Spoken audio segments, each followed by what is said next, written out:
আসসালামু আলাইকুম দর্শক শ্রোতা, আশা করি সবাই ভালো আছেন। ঈদে আমরা অনেক সময় সাদা চুল লাল করি বিভিন্ন কেমিক্যাল ব্যবহার করে।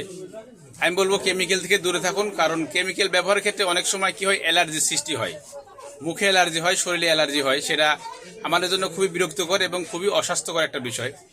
তাই আমরা যে প্রাকৃতিক মেহেদি পাউডারের গুঁড়া, এই প্রাকৃতিক মেহেদি, অর্গানিক যে মেহেদি পাউডারের গুঁড়াটা যদি আমরা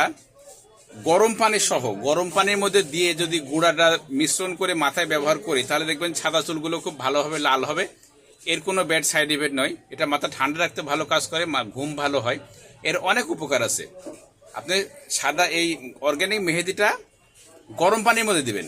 গরম পানির মধ্যে দিলে এই লালটা ভালো হবে এবং খুব দ্রুত হবে, খুব অল্প সময়ে ভালো ভালো রেজাল্ট হবে। এর কোনো ব্যাড সাইড ইফেক্ট নেই। আমি সবসময় বলি যে প্রাকৃতিক জিনিস ব্যবহার করুন, প্রাকৃতিক খাবার খান, তাহলে সুস্থ থাকবেন। কেমিক্যালের মধ্যে যতদূর সম্ভব না যাওয়াটাই বেটার। সবাই ভালো চিন্তা করুন। সবাইকে ঈদ উল ফিতরের শুভেচ্ছা রইল। ভালো থাকুন, সুস্থ থাকুন, আল্লাহ হাফেজ।